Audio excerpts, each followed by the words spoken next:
એક મોટા સમાચાર અમદાવાદની શિલદ સ્થિત આનંદ નિકેતન સ્કૂલમાં કે જ્યાં પ્રાર્થના બંધ કરાવી દેવાય છે, રાષ્ટ્રગાન બંધ કરાવી દેવાયાનો આરોપ છે અને વિદ્યાર્થીઓને બીજા ધર્મના પુસ્તકો વાંચવામાં અપાતા હોય એવો આક્ષેપ છે.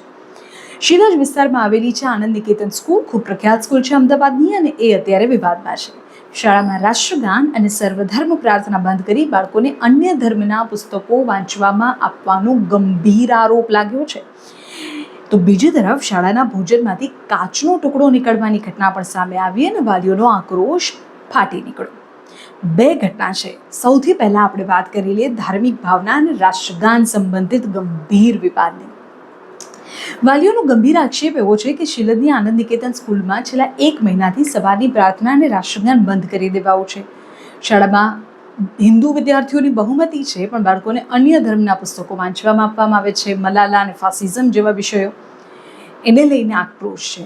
વાલીઓ અને હિન્દુ સંગઠનો એવું કહે છે કે શાળામાં કેટલાક વિધર્મી શિક્ષકો જોડાયા એ બાદ આ બધી પ્રવૃત્તિ શરૂ થઈ, જાણી જોઈને કરવામાં આવી રહ્યું છે. આ અંગે અગાઉ રજૂઆત કરવા પહોંચેલા વાલીઓ સાથે ઉદ્ધત વર્તન કરાયું હોવાનો આક્ષેપ છે. વિવાદ વધતા હિન્દુ સંગઠનોએ શાળાની માન્યતા રદ કરવાની માંગણી કરી.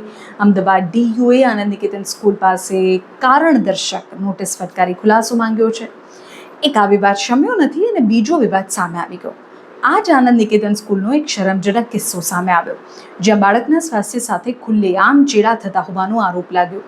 શાળામાં બાળકને અપાયેલા ભોજનમાંથી કાચનો ટુકડો નીકળ્યાનો દાવો એક વાલીએ કર્યો છે. વિદ્યાર્થીને જ્યારે હોસ્પિટલ લઈ જવા માટે અને તબીબી રિપોર્ટ કરાવવા માટે વાલીએ શાળા પાસે કાચનો ટુકડો માંગ્યો તો શાળાએ આપવાનો ઇનકાર કરી દીધો. આ ઘટના બાદ શાળાના શિક્ષકોએ વાલીઓ સાથે ગેરવર્તન કર્યું, મામલો બિચક્યો અને પોલીસને શિક્ષણના આ ધામ પર, વિદ્યાના ધામ પર, શાળા પર પહોંચવાની ફરજ પડી. એક તરફ બાળકોનું માનસિક શિક્ષણ, ધાર્મિક ભાવનાઓ, બાળકના પરિવારની અને જીવ સાથે રમત, 3 મુદ્દા છે.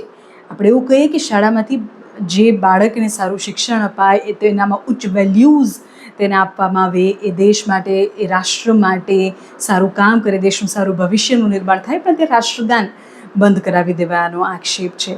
બીજું, બાળક જે ધર્મમાંથી બિલોંગ કરે છે, જ્યાં તે મોટું થઈ રહ્યું છે, જે વર્ચ્યુઝ અને ગરબા શીખવવામાં આવે છે, એનાથી અલગ પ્રકારના પુસ્તકો એને આપવામાં આવે છે એવો આરોપ છે. અને બીજું, આ 2 વિવાદો ઓછા હતા ત્યાં ત્રીજું, જીવ સાથે રમત, જમવામાં કાચનો ટુકડો. જોવાનું એ રહેશે કે શિક્ષણ વિભાગ, પોલીસ પ્રશાસન આ એક પછી એક સામે આવી રહેલા વિવાદો બાદ આનંદ નિકેતનની સ્કૂલ સામે કેવા પગલાં લે છે, કેવી કડક કાર્યવાહી કરે છે અને કોઈ ચોક્કસ ઠોસ કાર્યવાહી થાય છે કે કેમ, કોઈ ખુલાસો સંસ્થા, શાળાનું તંત્ર આપે છે કે કેમ.